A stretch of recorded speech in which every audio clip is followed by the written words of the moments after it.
Hello ladies and gentlemen, Yessik here again today to bring you another episode of Let's Play Monster Hunter Tri.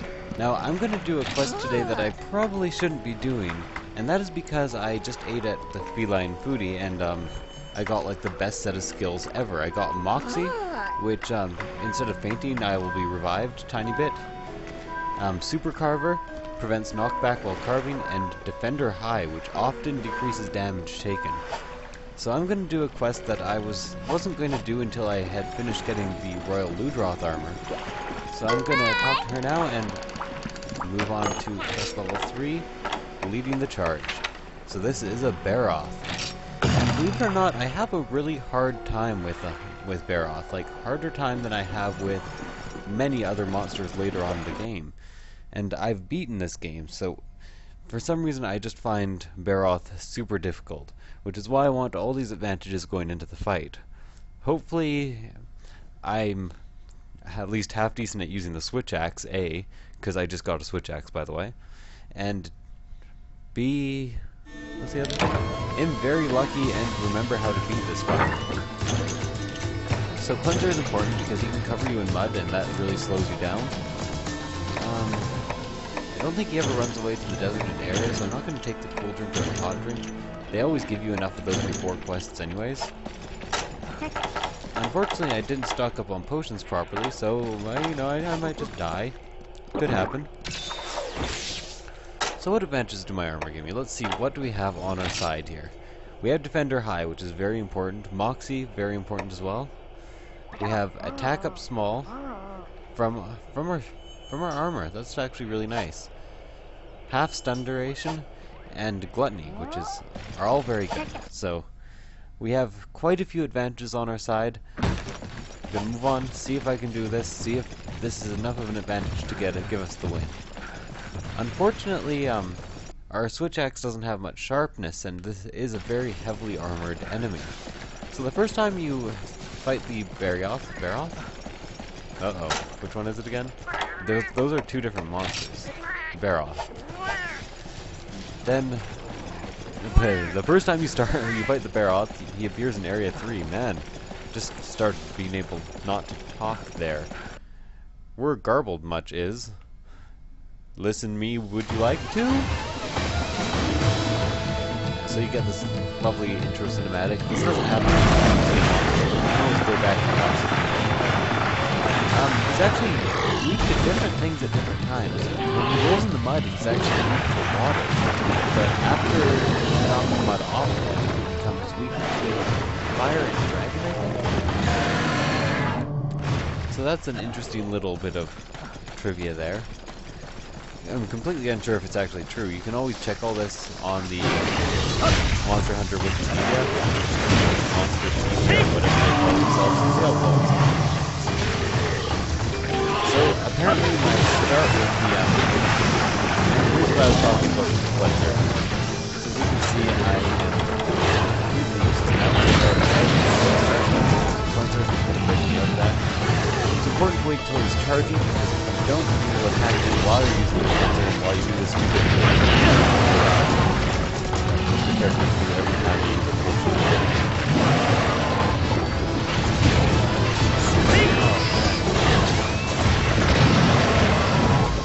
So attacking his head is not a very good idea. You can break his head, you can also cut off his tail, but they're both kind of hard to do since he's such a small monster. You also are I will not show you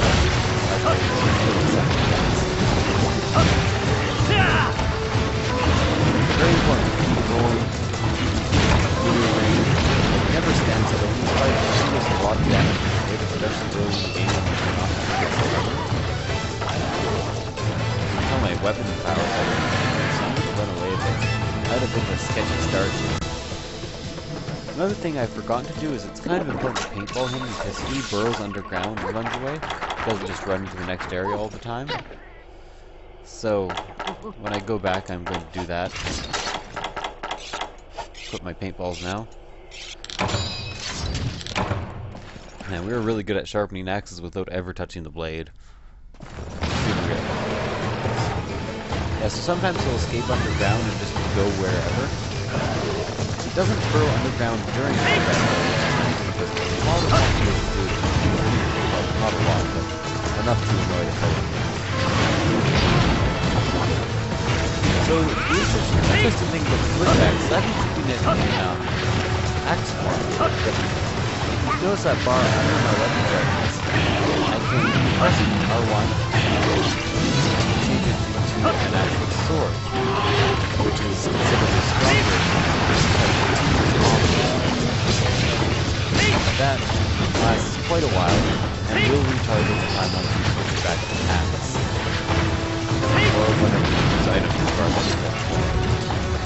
So there's that move you just saw me do. There's a few other moves with this level. One of the interesting ones, and one of the if you know anything about this game, you know about affinity. You can use certain skill, you can get a certain skill that unlocks, which is a skill that allows your weapons to do elemental damage. But the switch axe can use weapons without actually having to skill unlocked. I'll show you how it's done now.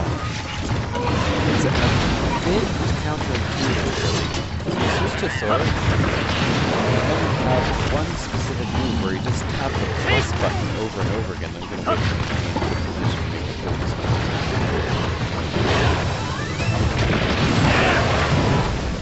So you tap the plus button over and over again. Just kind of jam your sword. No. So jamming your sword forward, doing damage over and over again, and then it blows up and you can see a fire elemental there.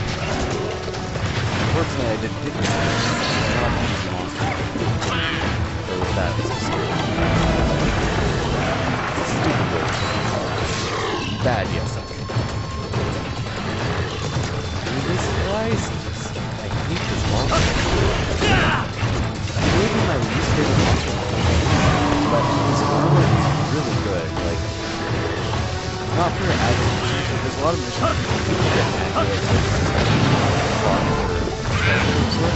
and those are carry missions. Oh god, am I dying? Yep.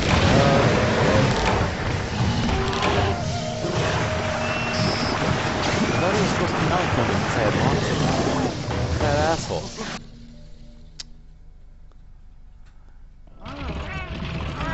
Yep, so I lost all my advantages there. I had my health up and I had all my defender high stuff. None of it seems to be working anyway, so it's not too much of a loss. I'll try to jump right back into the fray. Okay, so for those carry missions, it gives you an ability called Transporter, where you can run there's Transporter and then there's Carrier. There's two of them. Marathon Runner. It gives you Marathon Runner, which lets you run much further without draining stamina. And I always socket into the armor the ability Transporter, which allows you to run much faster while carrying large objects. So that makes transporting missions ludicrously easy. And so I always like farming this to get the armor, even though I hate the monster itself, and would never willingly fight it. Like, if I was done farming and someone was getting items, I'd be like, fuck you, dude, find somewhere else. Anyone who plays this game right now is like, seriously? This is the worst monster?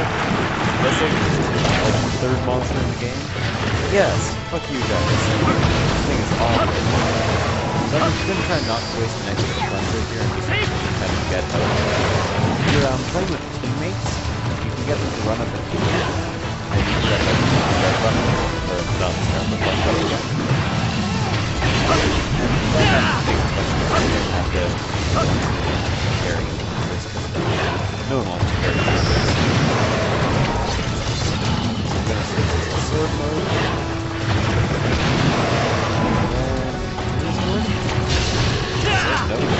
No. The other thing, I still don't quite have the hang of using this. No, apparently I do still have these methods. Did I not petrify?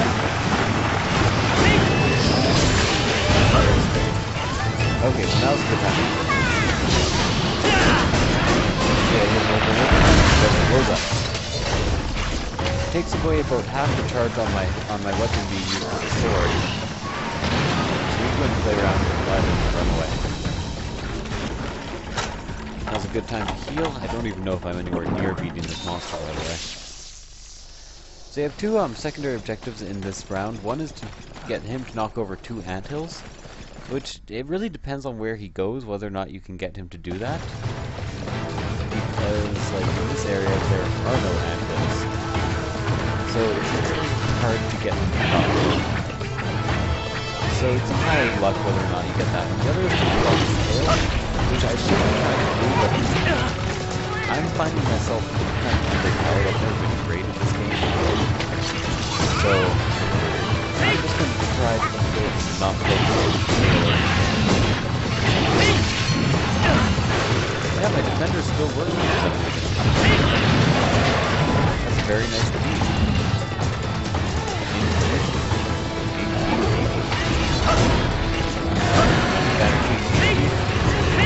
I'm not, I hate that. Smash goes. Okay, that was a good time to run away, sharpen my sword, axe, thing. I have to switch axe in real life. It's barely concealable, insanely illegal anyways. I just love the ludicrousness of the weapons in this game. Like, you can't carry that shit. Ever. You could not properly see that or fight a monster with it. You might be able to get one now, and I guess in real life that might actually kill a monster this size. That's great. This is just completely inefficient. Weird, horrible weapons that don't make sense. Oh, I turned it back into an axe. Actually, I wanted to do a charge attack cycle. So he's using a hammer at this point. Weird thing about this game, like, I always want the hammer to be my least favorite weapon. Like, I don't like the hammer at all. But, the humiliation! No! But it always ends up being my favorite. I kind of do well with it. Okay, well,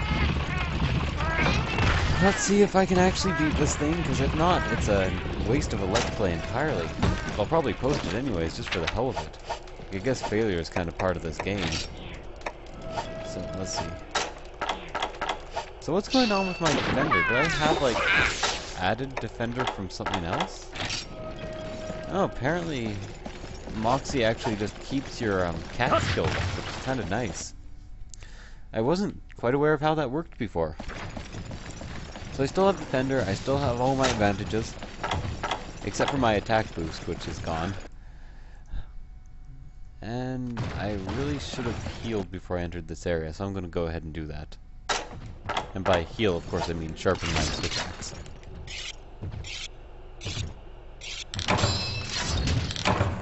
The other thing is, what the hell is the point of having an axe that turns into a sword? That is really strange. Axe is an efficient weapon, swords is an efficient weapon. You really don't need them between them. And there we go.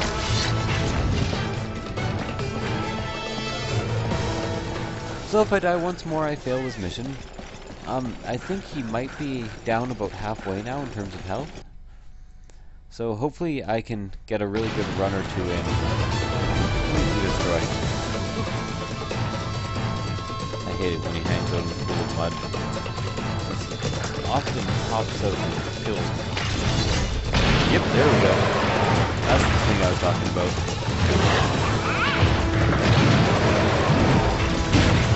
So I'm gonna really watch my health, really manage my health well here. Make sure that... Okay, that was unexpected.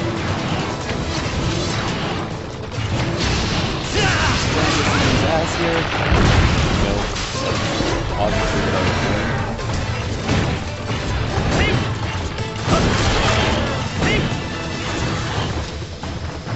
Just to let you know, if you hit point that your weapon is used over and over again, it will very quickly decrease its sharpness. And on an armored enemy, that's a huge problem. I think it's actually low health now. That or it's the 20. like I said, it's like with all monsters, when it's hungry, it's a huge advantage to you. Because all its moves are kind of nerfed, its charge is slower, its attacks do a bit less damage. So you want to keep it in that hungry state as long as possible. It will probably eventually just go try to eat. Now I'm not exactly sure what this thing is. But yeah, I see it starting to eat. I will look for this.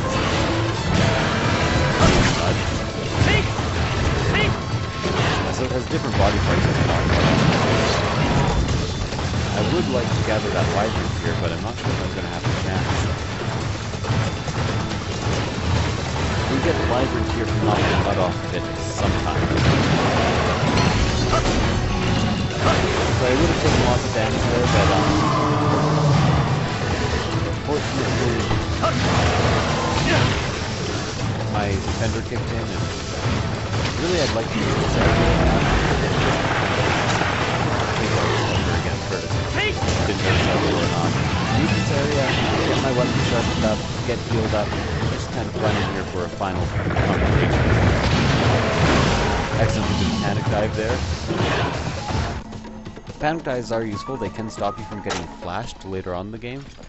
You press B and Y at the same time while running to do a panic dive. So it's a bit like rolling. That is not how you use items, Yessik. Yessik, you should really stop talking to yourself. People are going to think you're crazy. What? No, I'll never stop talking to myself. I love you, Yessik. Our love can never be. I have a girlfriend. We're both male. I'm not gay. Shut up, Yessik. Well, I got kind of odd. Please completely ignore that any of that ever happened. Apparently my love of myself is ow! That hurt. So while I was gone, he probably fed himself. He was drinking less food. Generally a sign that only desperately need a weapon with more sharpness. Unfortunately, I cannot actually upgrade it because I've been doing this button several times.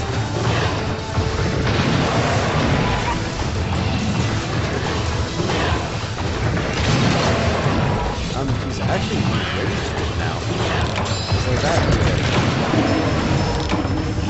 Game over! Fuck!